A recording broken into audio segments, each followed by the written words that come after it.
அப்புறமா அப்படிங்கிற ஒரு நேரமே கிடையாது. அப்புறமா வருமா வராதான்னு தெரியாது. போகாத, அப்புறமா பார்த்துக்கலாம், நாளைக்கு படிச்சுக்கலாம். என்னைக்குப்பா எக்ஸாம்? அடுத்த வாரம் தர்ஸ்டே தானே. இன்னைக்கு என்ன கிழமை? சாட்டர்டேக்கு ஏன்டா அடிச்சுக்கிற? ஜாலியா இருப்பியா? சொல்லி சொல்லி சொல்லி சொல்லி வரும். புதன்கிழமை சாயந்தரம் 7 மணிக்கு இந்த ஈரல் வந்து இங்க மாட்டோம். சுச்சோ 4 யூனிட் படிக்க முடியுமான்னு தெரியலையே. படிச்சலாம். அந்த டைம்ல போன் வரும். வெக்கமான சூடு சொரணம் இல்லாம அந்த போனை எடுத்து பாப்பீங்க. யார் டைம் இல்லைன்னு தெரியுதுல்ல, சுவிட்ச் ஆஃப் பண்ணிட்டு படிய. படிச்சா படிச்சு பழக்கம் இல்லையா, உடம்பெல்லாம் வலிக்கும். உடனே மனசு சொல்லும்.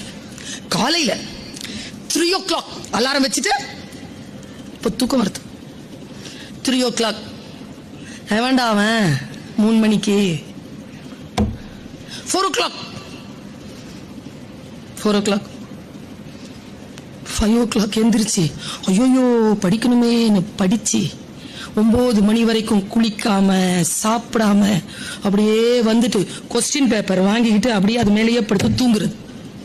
எத்தனை பேர் தோல்வி அடைந்திருக்கிறீர்கள்? நாளை என்று தள்ளி போட்டுட்ட.